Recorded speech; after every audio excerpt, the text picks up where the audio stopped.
Rahim.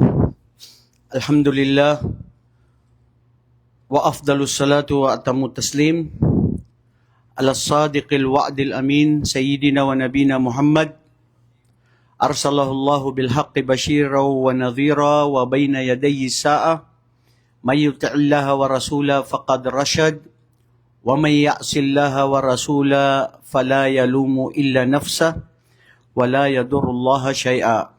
Allahumma inna nas'aluka ilman nafi'an wa na'udzu bika Allahumma minal ilma la yanfa wanfa'na bima 'allamtana wa dhakkirna ma nasina wa tub 'alaina wa liwalidina wa lisairil muslimina fi kulli makan. Allahumma zidna ilma waj'alna mimman yastami'una al-qawla fayattabi'una ahsana. Amma ba'd. Assalamualaikum warahmatullahi wabarakatuh. Assalamualaikum warahmatullahi wabarakatuh. Mga kapatid, sa Islam, samahan nyo kami ngayon sa gabing ipinagpala na itinakda na ano? Anong sumunod? Sama-sama kami tayong lahat dito. Itinakda ng pagmamahal. Itinakda na Nangyayari. naganap. Kasi may mga itinakda na hindi naganap. Ito kasama sa mga itinakda na naganap. Alhamdulillah. Nung nakaraang linggo, mga taga Luzon, Visayas at Mindanao, nakuha natin ang kabanata na ang kabanatang ito ay ito yung dapat na nauna bago yun. Ayon sa sabi ng mga pantas. Kasi hindi ito nagkakalayo, itong dalawang aya. Itong dalawang surah na magkasunod pa sila. Para ito sa mga may mga pinagdadaanan sa buhay. Shout out ito para sa mga may mga problema sa buhay. Doon sa may mga pighati at lungkot. Doon sa mga may mga hugot. Doon sa may mga hindi makapag-move on. Doon sa may mga nahiwalay na. Doon sa lahat ng may mga matinding pagsubok sa buhay o mga Muslim. Pakinggan ito dahil ito ay para sa ating lahat. Minsan may mga tao na nakikita mo na nakangiti, pero sa ilalim ng kanilang ngiti, sa likod nito ay may mga itinatagong hindi may paliwanag na mga lungkot sa buhay. Pero mga kapatid, ang buhay dito sa mundo, buhay na hindi totoo. Buhay na panandalian, pagsubok. At alhamdulillah dahil sa turo ng Islam sa atin, sa mga talata ng Allah subhanahu wa ta'ala, at ganun din dahil sa mga turo sa atin ng ating mahal na propeta na si Muhammad sallallahu alaihi wasallam, ang siyang nagbibigay sa atin ng liwanag. Mula sa dilim, nagkaroon ng liwanag. Mula sa lungkot, mapupunta sa ligaya. Pakatandaan mga kapatid, ang ligaya dito sa mundo, wala. Daraan lang yan ng sandali. Ganon din at lungkot at hirap, kapatid na Omar Fernando. Dumaan lang yan. Pero bago natin to simulan mga kapatid, basahin natin ito. Isa rin ito sa, mashallah, gusto natin at paborito natin na aya sa Quran, ang patungkol dito at duha. A'udhu billahi minash shaitanir rajim. Bismillahirrahmanirrahim. Wadduha wal-layli idha saja. ما ودعك ربك وما قلى وَلَلْآخِرَةُ خَيْرٌ لَكَ مِنَ الْأُولَى وَلَسَوْفَ يُعْطِيكَ رَبُّكَ فَتَرْضَى أَلَمْ يَجِدْكَ يَتِيمًا فَآوَى وَوَجَدَكَ ضَالًّا فَهَدَى وَوَجَدَكَ عَائِلًا فَأَغْنَى فَأَمَّا الْيَتِيمَ فَلَا تَقْهَرْ وَأَمَّا السَّائِلَ فَلَا تَنْهَرْ وَأَمَّا بِنِعْمَةِ رَبِّكَ فَحَدِّثْ. Ang Surah Ad-Duha ay binubuo ng 11 na ayah sa Quran. Kabanata ito sa Quran na alos ito, sabi ng mga pantas, ay napadala sa Makkah. Mga kapatid, ang ayah na ito, si Propeta Muhammad sallallahu alaihi wasallam, nung siya ay naging ganap na propeta, dumating sa kanya ang mga matinding pagsubok.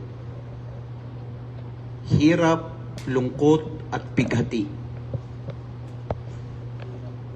Dumating sa kanya ang mga sandaling ito na naputol ang pagbaba ng mga talata sa Quran.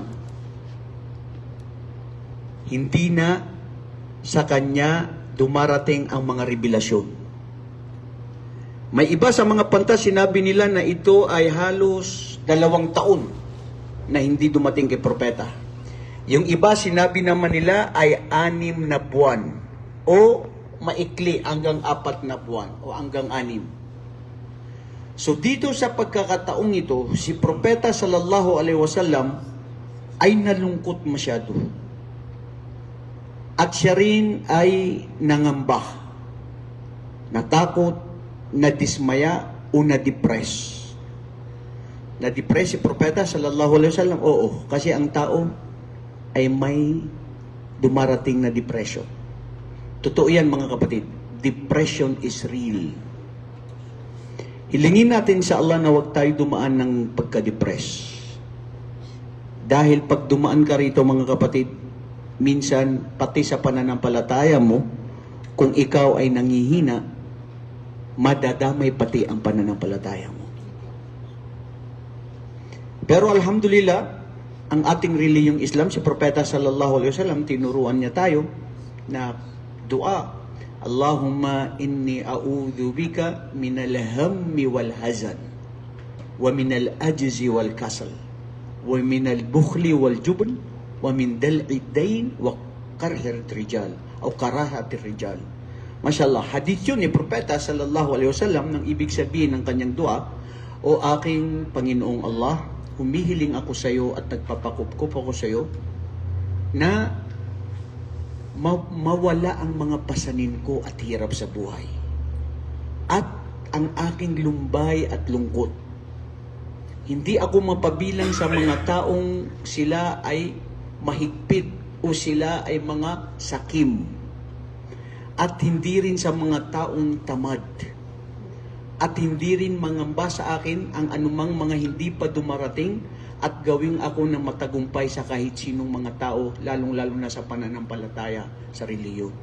Mga kapatid, si Propeta sallallahu alaihi wasallam ang siyang pinakamayaman sa pagdating sa pananampalataya sa Allah.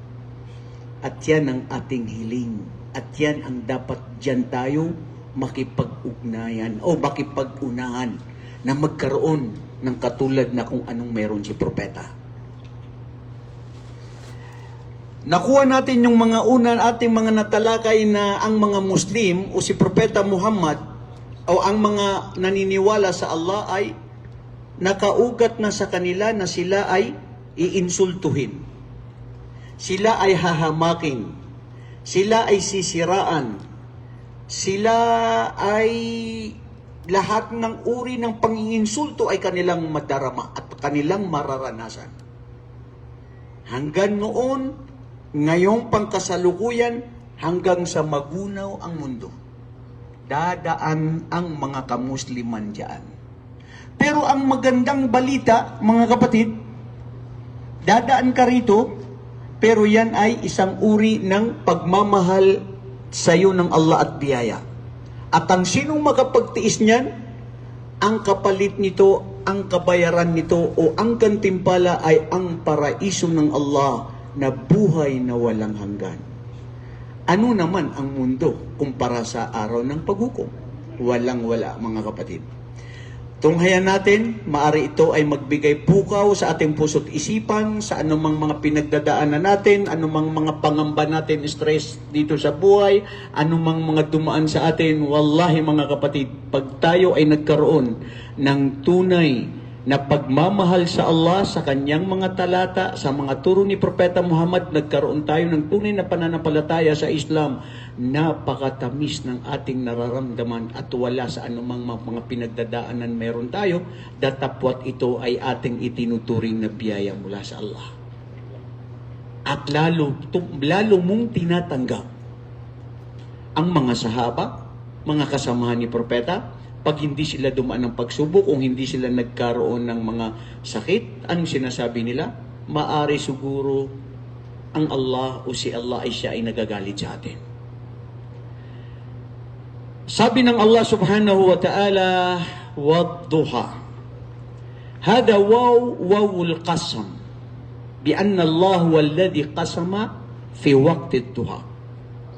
Nanumpa si Allah sa oras ng duha. Ang duha ayon sa mga Arabo o sa mga pantas sa kanilang pagsabi rito, ito ay nagsisimula pagkatapos ng fajr ng bukang liwayway o sa pagsikat ng araw. Yung iba sabi nila sa pagsikat ng araw hanggat ito ay bago lumubog buong araw. Yung iba naman sabi nila hindi. Ang oras ng duha ay yung pagkatapos ng sumikat ng araw hanggang ito ay bago mag-zuhur.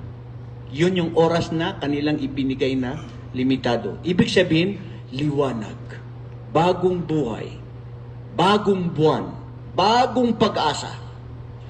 Bakit sumumpa dito si Allah subhanahu wa ta'ala? Mga kapatid, nalaman natin nung una na si Allah subhanahu wa ta'ala ay sumusumpa siya sa lugar, sa oras, sa panahon, sa lahat ng kanyang mga nilikha. Dahil bakit? Dahil gusto niya ipabatid sa atin gaano kahalaga ang gusto niyang ipababatid sa atin sa kanyang pagkapanumpa dito sa nangyayari. Si Propeta sallallahu alaihi wasallam, dumating sa kanya si Jamil, na ito daw yung asawa ni Abu Lahab. Si Propeta sallallahu alaihi wasallam nababatid nila na may dumarating sa kanya na ito si Jibril, na dumarating ang mga revelasyon sa kanya. 2 buwan, 6 na buwan, tahimik hanggat si Propeta ay siya ay nalungkot at nagkasakit sa mga oras na ito. Dahil dito sa lungkot na naramdaman ni Propeta at nagkaroon siya ng pangamba at iniinsulto siya ng mga tao, dumating pa itong babaeng ito na sinabi niya, "Ya Muhammad, lam nara shaytanaka wa qallaka." Ibig sabihin, "Oh Muhammad, nawala yata sa'yo si shaytan na hindi na dumarating sa'yo ang sumasanib sa'yo at napabayaan ka na niya." Ibig sabihin, hindi ka totoong propeta. Isa kang impostor, sinungaling, dahil nawala na sa'yo si Satanas na sumasanib sa'yo. Tignan niyo ang pang-iinsulto ng babaeng yun. Dito bumaba ang talatang ito. Wadduha. Ya Muhammad, o kayo na mga kamusliman, anong lungkot at pigati at hirap na pinagdadaanan nyo? Liwanag na dumarating na mula sa inyong tagapaglikha. Wadduha wal-layli idha saja, at sa gabi ng kadiliman ng gabi. Sa pagtakip silip ng dilim ng gabi. Kung timbangin mo ito, kapatid na Abdul Aziz Victa, nauna ang araw ng liwanag tapos sumanib ang gabi. Ano kaya ang balaga? Ano kaya ang maintindihan natin dito? Wisdom. Muna ang liwanag, tapos dilim. Bakit hindi nauna yung gabi? At sumunod ang liwanag, hindi ba? Kasi dati siya ay nasa lungkot at hirap, naman nasa madilim. Tapos dapat ang magbabago ay ang liwanag na darating. Mula sa dilim, tungo sa liwanag. Mula sa hirap, tungo sa ginhawa. Bakit ito nagsimula sa araw na liwanag patungo ng dilim? O, sige nga. Luzon, Visayas at Mindanao. Bakit ang tahitahimik nyo ngayon? Oy, ano bang nakain ninyo? Okay lang naman yung dumplings eh. Algie, nakikita kita seryoso ka bro. Alam mo kung may bibigyan tayo ng malaking grado, itong si Algie na ito, wallahi. Parang scientist na nag-aaral na nagsusulat. Sana all, katulad niyo siya, ikaw at itong si Ali na nagsusulat. Kayo dyan, ikaw dyan, Abdulaziz RP, masay ka ng masay dyan. Hindi ito oras ng pagmamasay, bro. Wala tayo dito sa oras ng pagmamasay. Makikinig tayo, subhanallah. Buti hindi kayo nakuha dito sa camera, pero ikuha mo yan sa camera para matigil siya sa pagmassage dyan. Kaya, ano ba itong pag-aaral? Pagmamasahe? La ilaha illallah. Oh, ang tanong, anong nangyari? Bakit ganun? Palagay nyo. Anong hikma? Bro, pairalin natin ang ating utak. Anong hikma doon? Sa ano yan, Ustad? Sa pangyayari sa buhay ng Propeta Muhammad sallallahu alaihi wasallam. Dati na nasa, yung kanyang mga paghihirap, nung bago matatag ang Islam. Okay. Tapos, naging maayos na lahat. Saka dumating sa kanya yung ganyang lungkot at bigat. Yung sabay-sabay halos namatay yung mga mahal sa buhay. Very good, bro.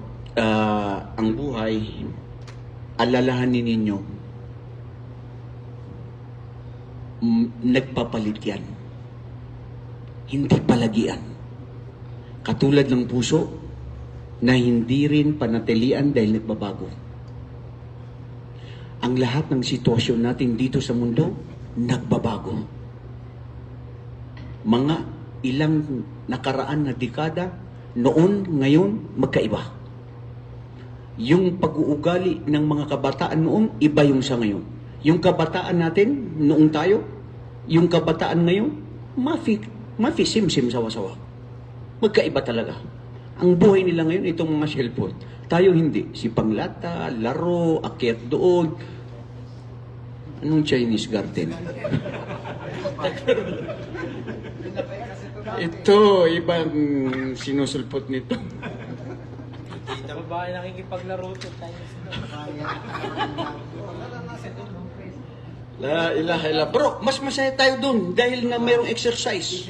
Ay, hindi, ibig sabihin, hindi tayo masaya sa Chinese garden. Kasi masaya tayo na nakikipagsipanglata o maakyat dyan sa mga, kami dun sa mga, yung bubong, akyat sa punong kahoy, Allahu Akbar, takbuhan.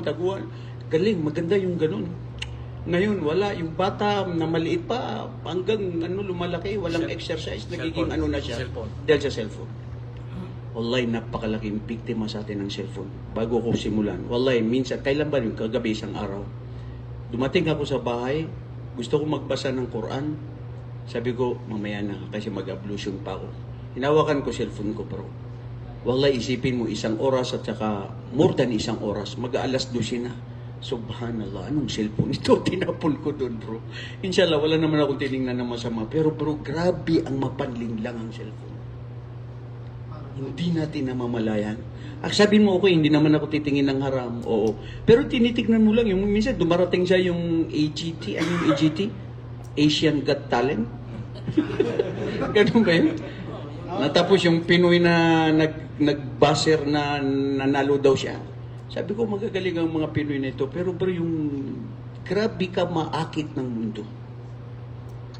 O bukod pa dyan, ako, gusto natin, tinitingnan natin, yung si buhaya, kinakain niya yung mga animal, nag-aaway-away ng mga hayop. Maski walang haram, pero grabe yung oras natin na agawin Sasayang mo siya. dahil dito sa cellphone na yan. Ugnayan doon, kapatid, ay ang liwanag, mas marami ang magandang mga biyaya at liwanag na ipinagkakalob ng Allah kaysa sa mga hirap. Nauna ang liwanag at ginhawa. At ganun din sa panunumpa ng Allah subhanahu wa ta'ala sa gabing ito na siya ang nagbibigay din sa kadiliman ng gabi. Hindi ba ang gabi at araw ay ito ay mga tanda ng Allah? Inna fis samawati wal ardi la ayatil lil mu'minin. Katotohanan ang mga tanda ng Allah sa mga araw at gabi, sa mundong ito, sa ibabaw at sa kadiliman nito, lahat ito ay mga tanda ng Allah subhanahu wa ta'ala para mapukaw ang isang mananampalataya. Hindi ba ito, mga kapatid, nagbibigay sa atin pukaw? Allahu Akbar. Walayli idha saja. Muhammad, dumaan ka sa ganyan, liwanag ang mag-ano niyan. Ano sinabi ng Allah? Ma wadda'aka rabbuka wa ma qala. Ay, ang ibig sabihin nun, kailanman niya Muhammad, ano man ang sinasabi nila sa'yo, na ikaw ay maging malungkot o paninira nila sa'yo o yung pangambang mo na ako ay pinabayaan kita, wa makala at ikaw ay nagkaroon ako na nagalit sa'yo o ano man ang nangyari sa'yo, kailanman ang iyong Panginoon ay hindi siya nagkaroon ng ganyan sa'yo o Muhammad. Binibigyan ng pag-asa. Mga kapatid, parang kumbaga sa tao, ikaw na nagkasala o ikaw na naging marupok at mahina, ngayon tutuluyan mo na ang sarili mo na lalayo ka sa Allah o malulungkot ka. La taqnatu min rahmatillah. Huwag kayo mawala ng pag-asa sa Allah, ang tunay na mahabagin at maawain at mapagmahal sa atin. Mapagmahal ng tunay na lubusan. Wallahi, ang pagmamahal sa atin ng ating mga ina, walang tunay na nagmamahal sa atin maliban sa ating mga magulang. Una ang ating ina. Sumunod lang yung tatay mo, kapatid mo, asawa mo, mga anak mo. Wala sa anumang mga pagmamahal na ito na itimbang mo ang pagmamahal ng Allah sa kanyang alipin. Hindi ka pinabayaan ng iyong tagapaglikha ang iyong Panginoon niya Muhammad. Sa anumang sinasabi nila sa iyo, inang si Ummu Jamil, hindi kita pinabayaan. Mahal kita o Muhammad, dahil ikaw ay mahal kita, dadaan ka ng pagsubok. Allahu Akbar. Ya Allah, totoo. Kung wala akong pagsubok, wala hindi ako mahal ng Allah. Yan isipin mo, kapatid. At yan ang totoo. Wal akhiratu khairul laka minal ula. Ngayon, dito tayo pupunta sa wal akhirah. Wal akhiratu khairul laka minal ula. Ang araw ng paghukom, ang buhay sa kabilang buhay, ang buhay pagkatapos dito sa mundo ay mas matimbang at kaaya-aya at sagrado at dakila at pinakamabuti kaysa sa ngayon na pangkasalukuyan na buhay mo dito sa mundo. Sige nga, na ikaw na nagsasaya dito sa mundo. Palagay mo, ito yung sinasabi mong, minsan may nakikita mo na dahil na in love lang siya, oh, I'm really falling in love. Hindi ako makatulog. Ang saya-saya na niya. Dumating sa kanya, nagkaroon na siya ng pumasa sa bar exam, sa doctorate, tanyag, mayaman, lahat nangyari, napangasawa ng ganito, ganyan. Akala na niya, yun na yun. Anong saya dito, bro, sa mundo? Wallahi, namangako sa isang hadith, sa araw ng paghukom sa paraiso ng Allah, yung mga kulpong, ano ba yung atong na maliliit? Sa ano? Yung pinakamaliit na mga ano? Bagay na nakikita mo lang yan sa liwanag. Ano tawag sa Tagalog? Atom. Ha? Atom. O, kuan to ba eh? English man to. Oy, nangutan ng... ano sa Tagalog yun? Ano? Tungaw. Alip tap-tap? Oh. Kulisap. Tungaw, siguro sa kanila sa Bicol, tungaw yun. Alip tap-tap. Ano sinabi mo kanina, Rashid? Alikabok? Gamu-gamu. Bro, iba naman yung gamu-gamu. Iba yung pelikula ni Nora Honor na minsan may gamu-gamu. Pero hindi yun. Bagay ba yan o hayop? Ah, basta, Yung nakikita sa Astagfirullah. pinakamaliit, Ustad. Pinakamaliit na uri ng bagay na nandito sa mundo. Kung mayroon daw nandoon sa paraiso na ganun, yung pinakamaliit na hindi mo makikita, wallahi walang timbang yun dito sa mundo. Lahat ng buong dito sa mundo. Pero grabe tayo mapagmahal sa mundo. Subhanallah. Walal akhirah khairul laka minal ula. Muhammad, anong mahirap? Bro, anong hirap na pinagdadaanan mo ngayon? Ang akhirah, ang tunay na buhay. Anong sinabi ni Propeta sallallahu alaihi wasallam? Fawallah, sumumpa si Propeta Muhammad sallallahu alaihi wasallam. Mad dunya fil akhirah illa idha wada'a ahadakum asabi'ahu fil yam thumma yanduru bima yarji'. Wallahi, sabi ni Propeta Muhammad, ano ang mundo kumpara sa araw ng paghukom? Maliban na lamang na ilagay ng bawat isa sa inyo ang isang daliri niya doon sa buong karagatan. Ilagay niya ito, pagkatapos ay tanggalin niya. Ano kung may nabawas o may sumama na tubig? Yung tubig na yun, o kung mayroon man, yun ang mundo at ang akhira ay ang buong karagatan. Sabi pa ni Propeta Muhammad sallallahu alaihi wasallam, wallah, kung ang mundo ay katumbas na mahalaga sa Allah, ay hindi ito kailanman magiging katumbas ng isang ba'udatu janaha, yung isang langaw o isang, ang tawag doon? Langaw, yung ganun, na may yung isang pakpak niya. Wala yun sa kumpara dito sa mundo. Dahil kung yun ay magiging katumbas lang ng mundo, hindi ipapahintulot ni Allah na ang mga gumagawa ng kasalanan sa Kanya, ang mga kufar na patuloy na ipinanganak hanggang mamatay, na nagtatambal sa Allah, hindi yan papahintulutan ng Allah na painumin sila ng tubig dito sa mundo. Ang tubig, ang hangin, ang lahat ng ito, ibinibigay ng Allah ang biyaya ito sa lahat ng tao, kasama ang mga Muslim at ang mga taong nagtatambal na gumagawa ng kasalanan o sila ang mga taong suwail sa Allah, pinapainom pa rin yan ng Allah. Mga kapatid, ang aral dito, anong aral? Inna dunya yu'ti li kulli wahid. Ang mga nandito sa mundo, ibinibigay ito ng Allah sa lahat. Sa Muslim, Kristiyano, Hudyo, mapagtambal, lahat ng mga biyaya, pare-parehas tayo dyan. Minsan nga, mas malaki ang biyaya itong mga sinasabi nating mga Kristiyano, Hudyo, dahil sa kapangyarihan, dahil sa pera, dahil sa lahat ng mayroon sila. Ano yan? Wala yan. Ang tunay na pinakamalaking biyaya na ibinigay ng Allah sa isang tao ay ang Islam.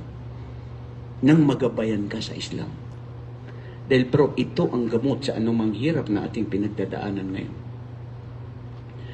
Sinabi pa ni Propeta Muhammad sallallahu alaihi wasallam, mad dunya abshiru wa amalu, fa wallahi, sabi ni Propeta Muhammad, ma akhafu alaykumul faqra wa innama akhsha alaykum an tubsata alaykumud dunya kama busitat ala alladhina man kana qablakum fatanafashuha wa kama tanafashu fa ahlakathum wa antum aidam tuhlik. Fima ma'na hadal hadith. Sabi ni Propeta Muhammad, bibigyan ko kayo ng balita, ng pinakamabuting balita, at kayo ay magkaroon ng layunin na pinakamabuti. Huwag kayong manghinayan dito sa mundong ito. Huwag kayong masyadong magmahal dito sa mundong ito. Wala ito sa mundo. Wallahi, ang kinatatakutan ko sa inyo, sabi ni Propeta Muhammad, ay hindi ang pagiging mahirap ninyo, pagiging dukha ninyo. Ang kinatatakutan ko sa inyo, o aking mga umma, ay ang mangibabaw sa inyo ang pagmamahal sa mundo. sa katulad na nangyari sa mga nauna sa inyo. Na dahil sa pagmamahal nila sa mundo, nakikipag-unahan ng bawat isa sa kanila. At sa pakikipag-unahan nila nito, yun din ang gagawin ninyo at sila ay nangasira, nangawalay sa Allah, nawalan ng tunay na saysay ng buhay nila kung ito rin ang mangyayari sa inyo. Para sa atin yan, kapatid. Sa akin ito pala ito. Ya Allah, kung mamahalin ko ng mundo ng lubusan kaysa sa akira, kasama ko sa mga kasawiyang palad. At yan ang sinabi sa atin ni Propeta Muhammad sallallahu alaihi wasallam. Mga kapatid, ang sa atin ang akira, hindi ang mundong ito. Pero hindi nangangahulugan ang mundong ito. Matutulog ka lang, ang tanaw, akal, mafisawi, amal, lajim sugul. Kailangan may trabaho. Kailangan may gagawin.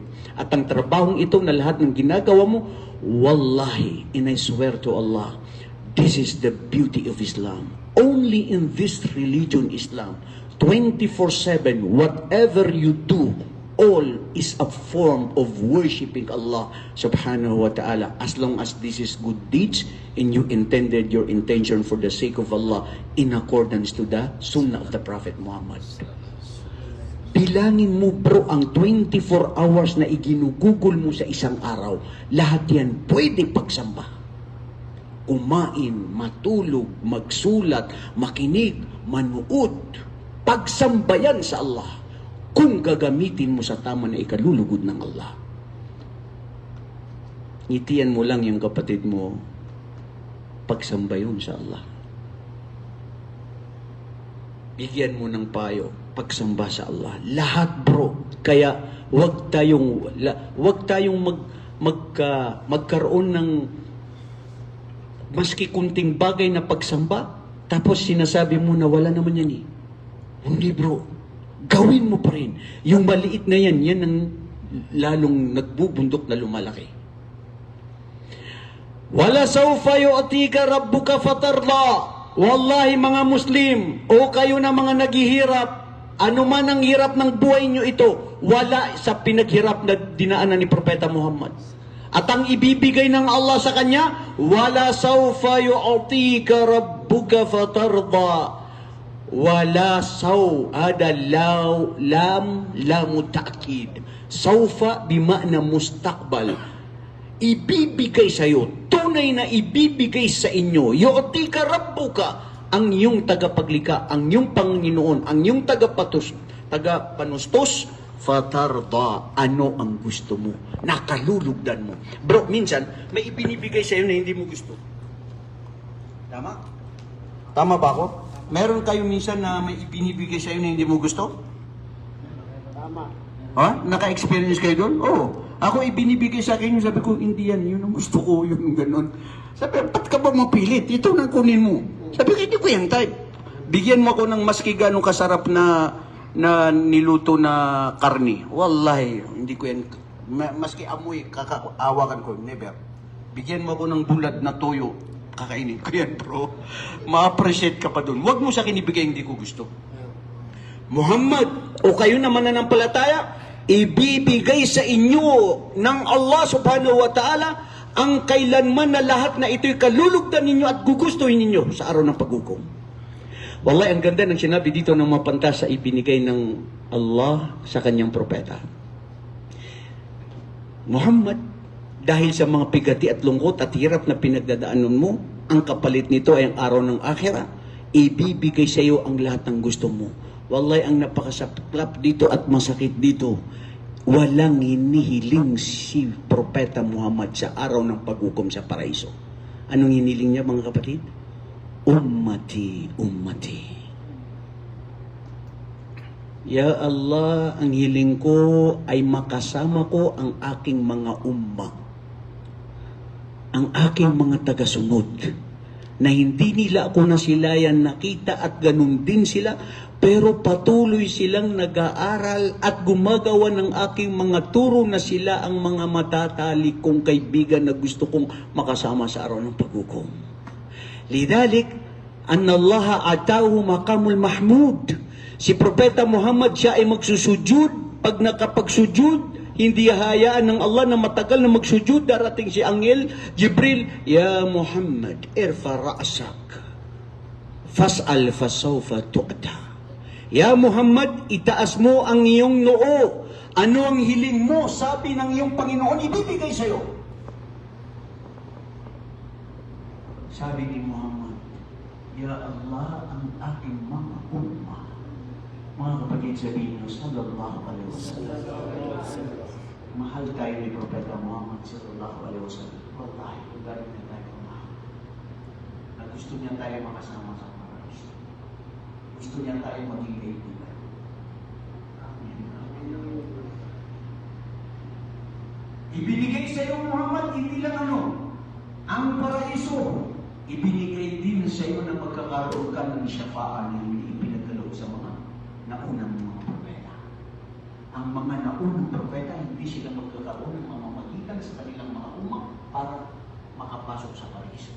Si Propeta Muhammad, sasabihin niya, hala muna, ako, sabi niya, kayo ng mga sangkatauhan, pumunta kayo kay Propeta Adam, na unang propeta, pumunta kayo kay Ibrahim, pumunta kayo kay Isa, kay Musa, nagkalimullah na kausap ng Allah. Wala dito, anong hiling niyo? Anong hilingin niyo? Ya Muhammad, tanggapin kami sa paraiso. Iiyak si Propeta Muhammad, hiling sa Allah. Sasabihin ng Allah sa kanya, Ya Muhammad, kunin mo ang lahat ng gusto mong papasukin sa paraiso kayo, Muhammad. Ahatak at lahat. O Muhammad sallallahu alaihi wasallam, kami ang nakinig sa iyong mga turo. Ginawa ko yung mga turo mo at anumang mga hadith natutunan ko sa bata. La tagdad, la tagdad. Yun lang ang natutunan. Dalawang taon ka sa bata. La tagdad, la tagdad. Sa dami ng mga hadith, Allahu Akbar. Yun lang ang ipapakita mo kay Propeta Muhammad. Kapatid. Tapos ikaw nagsasabi, la tagdad, hindi ka mamuyaro, nagkagalit ka na agad. La tagdab. La ilaha illallah Muhammad Rasulullah. Sasabihin sa kanya, Ya Muhammad, papasukin ang naisin mo na ipasok mo sa paraiso. Lahat magkikimkim at gusto niyang pumasok sa paraiso. Makikita ang mga pangitain na nag-iitim ang mga taong gumagawa ng mga bid'ah. Nagmalabis sa relihiyon.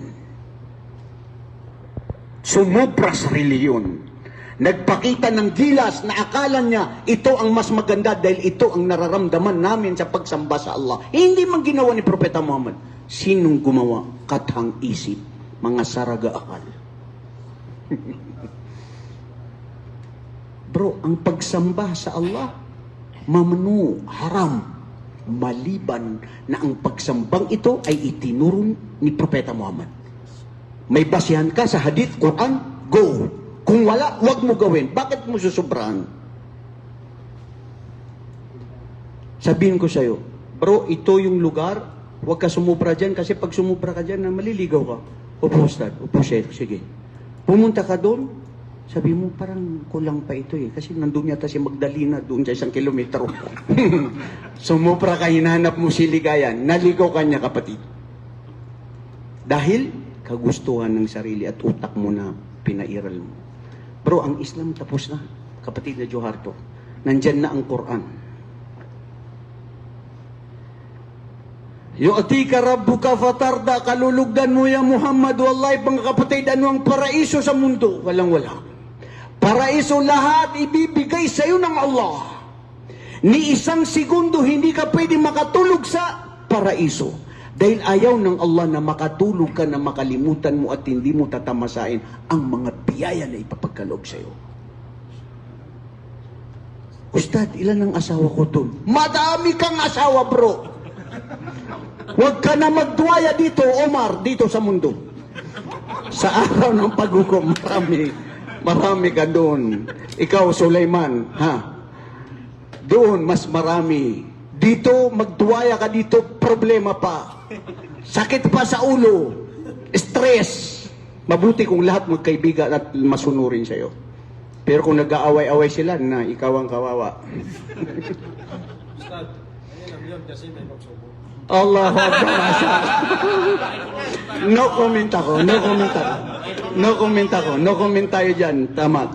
Alam mo bro, ang ganda yung isang brother sabi niya, Sabi ko, sana walang pagsubok. Sabi niya, siya, hindi pwede kasi walang challenge sa buhay. Correct. I agree with you, bro. Mashallah. Go for it. Na? Okay lang yan. Kapatid na Adonis. Alam yajid ka yatiman faawa ya Muhammad? Bakit sa mga hirap na pinagdadaanan mo, nakakalimutan mo ba na ikaw ay isang ulila? Walang magulang. Bago ipinanganak, patay na ang iyong ama. Ipinanganak ka, 4 na taon, na pumunta kayo ng Madina, na mayapa na ang iyong ina, na si Amina, hanggang 6 na taon ka. Pagkatapos nun, inalagaan ka ng lolo mo, na 2 taon, 8 taon ka na, namatay na ang lolo mo. Nagpatuloy nito si Abu Talib, dumaan ka ng mga matinding pahirap. Yatim, mga kapatid, ang pagiging ano yung walang magulang? Ulila ka, mga kapatid, ang mga ulila, minsan sila yung matagumpay. Huwag mo isipin na dahil minsan may tao na, paano na ako pag namatay ako, kawawa ang mga anak ko na walang magpapakain sa kanila. Astaghfirullah, katakutan mo ang Allah. Binuhay ka ng Allah na mayroong kang sariling ibibigay sa iyo at ganun din sa mga anak mo. May mga tao na nawawalan ng pag-asa, nalulungkot, mawawala na ang mga mamamatay na ako. Naikwento ko sa inyo dito, yung minsan binisita ko. Sabi ko, inshallah gagaling po kayo. Hindi, Amro, hindi yung paggaling ako. Kasi ang iniisip ko, yung mga anak ko, 4 pa nang hindi nakagraduate. Mayaman na yun, bro. La ilaha illallah. Bakit? Dahil sa mundo. Bakit? Dahil gusto niya gumraduate ang anak niya. Bakit hindi man lang niya naisip na mamamatay na ako kasi ang mga anak ko wala pang nakahafid ng Quran. Allahu Akbar, ang sarap pakinggan. Maski walang nakahafid sa Quran, pero hinihiling mo sa Allah at busila kang puso mo na magkaroon ka ng anak, hindi ka pinayaan ng Allah ng anak na ganun, makukuha mo ang gantimpala na gusto mo dahil yun ang tinitignan ng Allah kung anong nasa puso. Importante ang anak mo, pinagsabihan mo, itong gusto ko sa'yo. Iba na ngayon ang mundo Dahil sa social media, iba-iba na ngayon ang gusto ng tao. Hindi mo mapilit ang anak mo. May kanya-kanyang mundo. Importante, ginapayan mo siya sa tama. Alam yajid ka yatiman faawa. At ikaw, pagkatapos ng ikaw ay naging ulila, naging matagumpay ka, Muhammad. Sa lahat na hindi kailanman maililibing ang pangalan mo sa limot. Hindi pwede maging ganap ang isang Muslim na hindi niya masabi na Muhammad Rasulullah. Wawajadaka dalan fahada. At dati wala kang alam sa Islam, Muhammad. Kung hindi dumating sa amin ng mga revelasyon at kaalaman mo sa Islam, magiging mangmang ka. Mangmang ka man. Wala kang talagang alam. Pero bakit na hindi mo nahuhulaan, napapropesya mo ang lahat ng mga nangyayari? Bakit mas sobra ka pa sa scientist? Bakit ito ganyan? Dahil mula sa iyong Panginoon. At ikaw ay binigyan ng gabay. Bro, ikaw na dating Kristiyano, wallahi, kung hindi ka ngayon naging Muslim, hanggang ngayon patuloy ka na nagsumasamba sa itim na Nazareno. Kawawang nilalang na sumasamba sa katulad niyang nilalang. Astagfirullah. Bato, kahoy, imahi, sasambahin mo.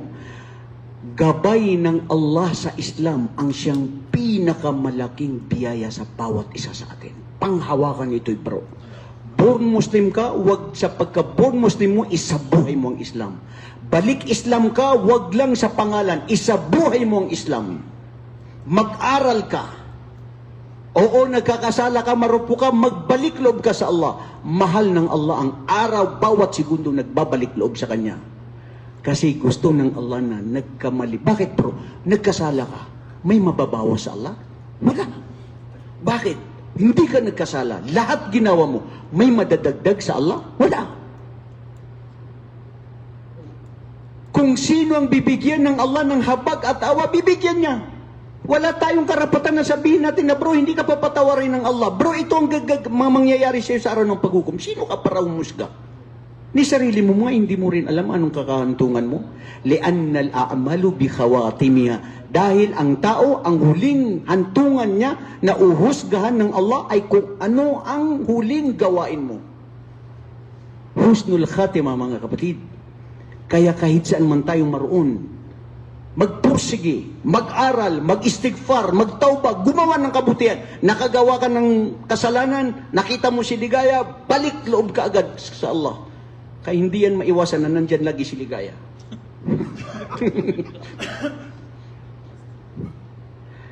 Wawajadaka ailan faagna. Dumaan ka sa hirap. Kayo na mga kamusliman, dumaan kayo sa mga hirap. Anong hirap dito sa mundo? Faagna ka bil iman.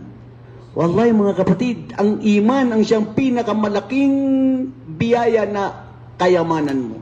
Ikaw Muhammad, oo naghirap ka, pero anong nangyari sa'yo? Naging mayaman ka, hindi lang sa pananampalataya sa Allah. Naging ikaw ay nagbibigay ng tawzi az-zaka. Naging mayaman ka nung napangasawa mo si Khadija na ibinigay niya lahat sa iyo, ang oras niya at ang kanyang kayamanan. Ang mundo, ang hirap at ang ginhawa, laging yang magkasama. Hindi pwede panatalian na lagi. Fa'ammal yatima fala taqhar. Ang sinumang mga sila ay ulila. Huwag nyo silang pagtabuyan. Pag humiling sila sa inyo, pakitunguhan sila ng mabuti. Huwag nyo kimkimin. Kunin ang kanilang mga yaman na ipinag-iwanan ng kanilang mga magulang. Ang sinuman ang mag-alaga sa isang ulila, siya at ako, sabi ni Propeta Muhammad, kahatayni ana wa ma'ahu fil jannah. Kasama ko siya sa paraiso. Ang sinumang magkaroon ng habag at awa sa mga ulila. Napakalaking gantimpala. Wa amma sa'ila fala tanhar. At ang sinumang mga humihiling na nagmamalimos, huwag niyo silang pagtabuyan o talikuran o insultuhin.